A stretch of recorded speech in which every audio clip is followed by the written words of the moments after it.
Hi, good morning, everyone. I wanted to share some remnants with you that I got. And the source that we have locally here in Vermont right now, it's becoming more and more limited because where we used to get what they would call by the pound at the Goodwill is now closing. So there will be no more available fabrics and items for the local resellers, which the local resellers were doing a wonderful job. And I don't work at that caliber at all, but it's too bad to see that happening. Um, and these remnants I get, I'm lucky enough to get in another store. There's a little bin that they have, and they're 25 cents each.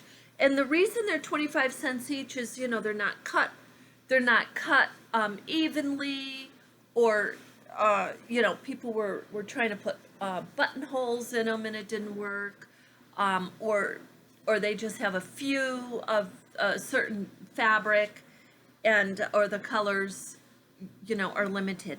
So, but I wanted to show you these because they're seriously, this is the thing about shopping at thrift shops and recycling, is you don't get the chance to pick out and match and say, I want that color to go, with this color, and those tones need to be closer.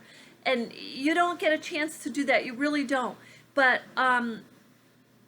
these I wanted to share with you because the next video up I'm doing, well, first I'm going to show you Boro Sashiko table mat that's complete. That's going up next. And then after that, I'm going to show you, because I'm working on right now, are coasters that I made of this material and this. And this material is got some texture to it. And it's, when you put it with this is like a fat quarter. That's the kind of textures, is smooth and it's cottony and it's a fat quarter is really what that is. So, and you put these together and I think it's adorable. So I'm gonna do some variations of that. I'm gonna do hearts. I might play around with some leaves or pumpkins, so we'll see. But and then the other fabric I got is totally out of season. I mean, and it's stretchy. So this, now, and because it's soft, this would be perfect as a backing for a quilt or blanket. So, and what I'm doing next is, or look at that, even a shawl. This is a good size. I am hoping this is at least 40 inches by 40 inches. It's got to be awfully close. Because also coming up in one of my videos very soon, I'm going to bring you along with me. It'll probably be a couple of parts.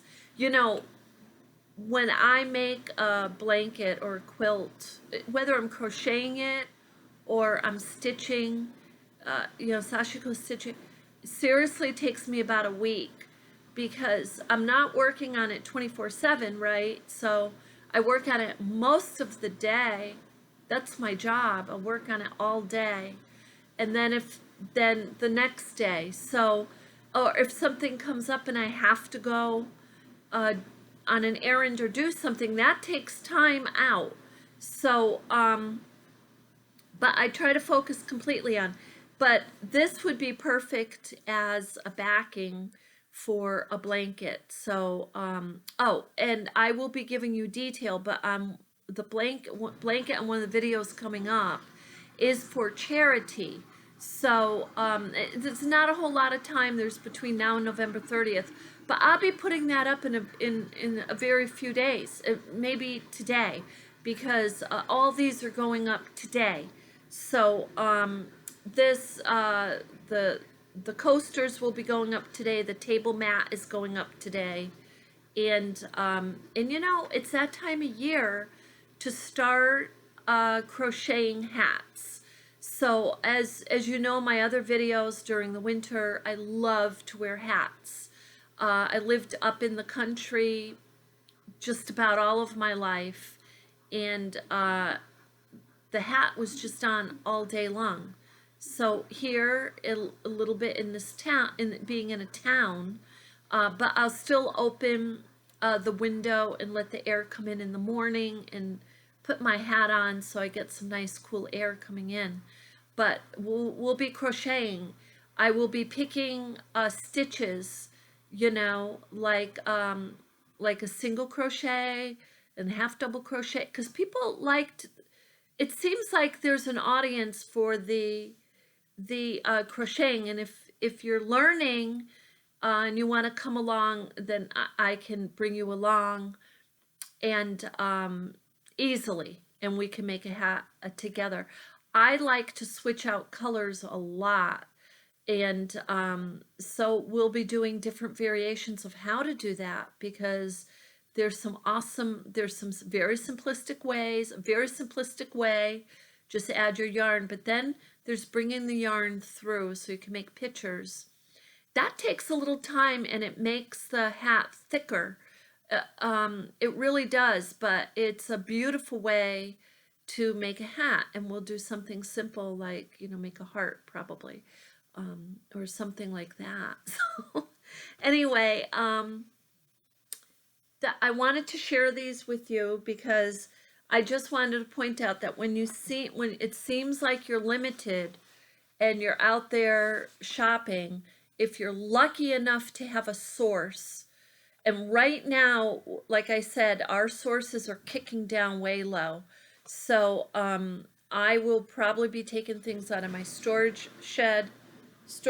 unit to work on, because I won't have a lot to be buying necessarily this winter, and it will affect some other things. It'll probably affect my Macari store, so that will probably be closing down for a couple of months. But I'll tell you first when that happens. I'm still going to be posting some things on there. But anyway, I just wanted to have a little chat with you and share with you on Remnants. Oh, and the other thing before I forget, and I put these out specifically, this stretchy material, and I mean these too, these are stiffer. So these are really excellent. These are actually might be better, a stiffer material to work with in making these. This is a Halloween bowl I made last year. I think I put a video out on that. Or I put it on Instagram, which Instagram got glitched. I can't use it anymore. So, and this is another bowl. So now I will be making some of these and suggesting to you, these are super duper easy, right? You're braiding the material. So you're just cutting the material in like 1.5 inch strips wide. 1 to 3 inches, really, whatever you want, but a 1.5 is pretty good. 1.5 is a good. 3 of them, 1.5 wide in strips, and then braid them. I guess I could do a video on that too. But then there's a few different ways I did these. And so then you can tie on your next strip, right? And you can make the knot not really big, but the knotty is, I love the knotty strips. This is not necessarily knotty. I made them really small so you can't see them.